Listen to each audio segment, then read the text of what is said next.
Siang malam menerima tamu, tamu memberi cendera mata. Tekunlah dalam mencari ilmu, niscaya sukses di depan mata. Shalom, saudaraku yang dikasihi Yesus, terima kasih atas kebersamaan kita.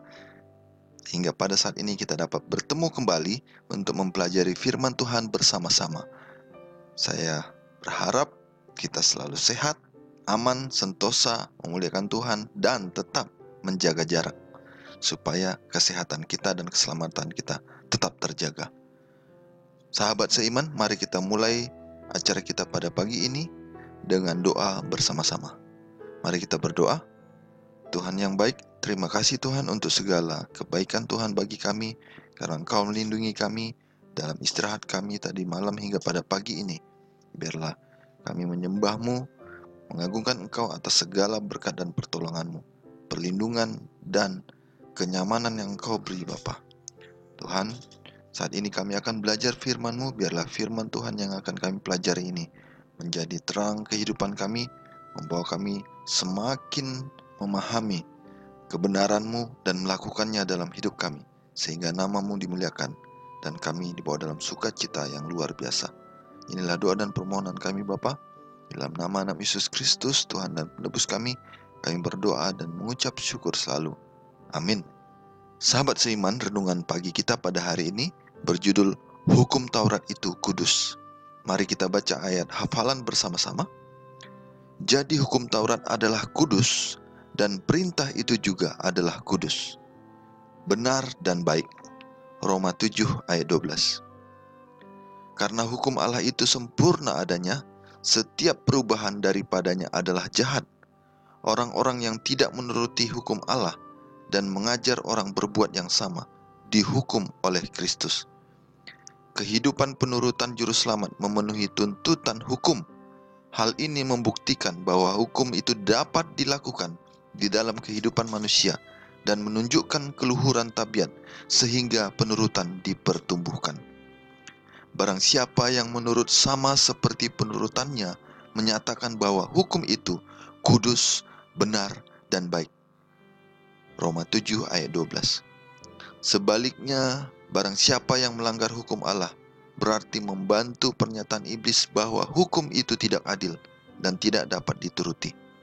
Dengan demikian mereka menguatkan penipuan pembohong besar itu dan melemparkan hinaan atas Allah. Mereka itu adalah anak-anak si jahat yang pertama-tama melawan hukum Allah. Memperkenankan mereka masuk surga berarti membawa masuk kembali unsur perpecahan dan pemberontakan, dan membahayakan kesejahteraan semesta alam. Tidak seorang pun yang akan masuk kerajaan itu yang sengaja melanggar salah satu asas hukum Allah. Rabi-rabi menganggap kebenaran mereka sebagai surat izin masuk ke surga, tetapi Yesus mengatakan bahwa itu tidak cukup dan tidak ada artinya. Upacara secara lahir dan pengetahuan teoritis akan kebenaran adalah undang-undang kebenaran orang Farisi. Rabi-rabi mengaku suci oleh usaha mereka menuruti hukum, tetapi perbuatan mereka telah menceraikan kebenaran dari agama. Sedang mereka amat cermat di dalam mengadakan upacara-upacara, kehidupan mereka tidak senonoh dan hina. Apa yang dibuat kebenaran mereka tidak dapat membawa masuk ke dalam kerajaan surga. Penipuan yang terbesar pikiran manusia pada zaman Kristus ialah hanya oleh menyetujui kebenaran yang mereka anggap sebagai kebenaran. Di dalam semua pengalaman umat manusia, satu pengetahuan teoritis saja tidak cukup untuk menyelamatkan jiwa. Itu tidak mengeluarkan buah-buah kebenaran. Satu perhatian yang disertai perasaan cemburu terhadap apa yang disebut kebenaran agama sering menyertai kebencian atas kebenaran yang sejati, seperti yang dinyatakan di dalam kehidupan. Pasal-pasal yang tergelap dalam sejarah dibebani dengan catatan perbuatan-perbuatan kejahatan yang dilakukan oleh orang-orang beragama yang sangat fanatik. Orang Farisi mengaku bahwa mereka adalah anak-anak Abraham dan membanggakan petunjuk-petunjuk Allah yang ada pada mereka. Meskipun demikian, keuntungan ini tidak melindungi mereka daripada mementingkan diri sendiri, permusuhan, loba, dan kemunafikan yang hina. Mereka menganggap bahwa merekalah yang paling beragama di dunia. Tetapi apa yang mereka sebut berpegang pada agama membawa mereka menyalibkan Tuhan yang mulia itu. Dikutip dari buku Alfa dan Omega, jilid 5 halaman 328 dan 329. Saudaraku yang dikasihi Yesus, 10 perintah dikenal pula dengan istilah 10 firman Allah, dasatitah atau dekalog dalam bahasa Yunani. Adalah satu kumpulan prinsip biblika terkait etika dan ibadah yang memegang suatu peranan penting dalam Yudaisme dan kekristenan. Perintah-perintah ini berisi instruksi untuk beribadah kepada Allah saja, menghormati orang tua, dan memelihara kekudusan hari Sabat, serta larangan terhadap berhala, menghujat, pembunuhan, perzinahan, pencurian, ketidakjujuran, dan hasrat akan hal-hal yang dilarang. Masing-masing kelompok keagamaan mungkin memiliki tradisi tersendiri dan melakukan penafsiran dan penomoran perintah-perintah ini.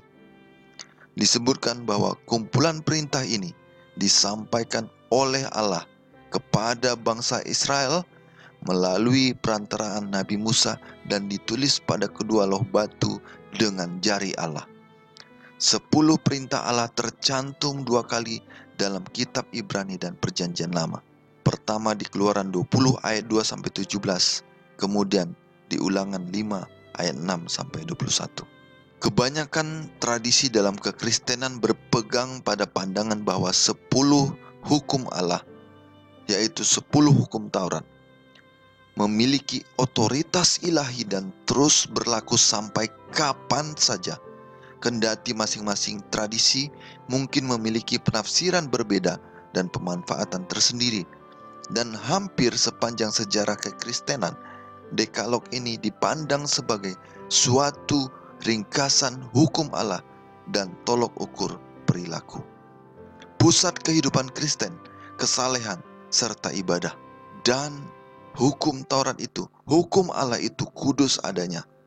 Biarlah kita memandang dan mengimani hukum Taurat, hukum Allah itu sebagai perisai hidup kita, pagar kehidupan kita, sehingga kita dijaga untuk tidak tergoda oleh kuasa iblis, tidak dihantam, tidak dihancurkan, tidak disesatkan oleh tipu muslihat setan, sehingga kita tetap hidup dalam kasih karunia Tuhan dan kebenarannya. Baiklah saudaraku, biarlah firman Tuhan yang kita dengarkan membawa kita semakin dekat pada kebenaran firman Tuhan. Dan percayalah, firman Allah, hukum Taurat tidak berubah dari zaman dahulu sampai sekarang hingga pada saat Yesus datang kedua kali nanti dan membawa kita masuk ke dalam kerajaan surga. Mari kita sama-sama berdoa. Tuhan yang baik, terima kasih untuk firman Tuhan yang Kau berikan bagi kami, sehingga kami mengerti bahwa kebenaran hukum Taurat, kebenaran hukum Allah, kebenaran dekalog adalah tuntunan bagi kami untuk menjaga kami tidak jatuh pada pencobaan setan, untuk memberi kami petunjuk dan batasan mengenai kebenaran Tuhan, sehingga kami tidak tergoda untuk melakukan yang jahat. Bapa, biarlah hidup kami selalu penuh sukacita dan penuh berkat-Mu dan memuliakan Engkau. Tuhan kami yang baik, Engkau melihat segala kebutuhan kami, segala kondisi kami Tuhan. Biarlah semua orang yang sakit Engkau berikan kesembuhan, dan keluarga-keluarga yang ada di sekitar saudara kami yang sakit tidak terkontaminasi dan tetap menjaga kesehatan. Biarlah Tuhan dalam segala aktivitas kami menikmatinya untuk melakukan yang terbaik bagi kami sesama manusia dan memuliakan Engkau. Terima kasih Bapa atas segalanya. Jadilah kehendak-Mu di dalam hidup kami, dalam nama Yesus Tuhan dan penebus kami. Kami berdoa dan mengucap syukur selalu. Amin. Bunga kamboja harum baunya, tumbuh di atas besi berkarat. Cari ilmu sebanyak-banyaknya agar sukses dunia akhirat. Horas.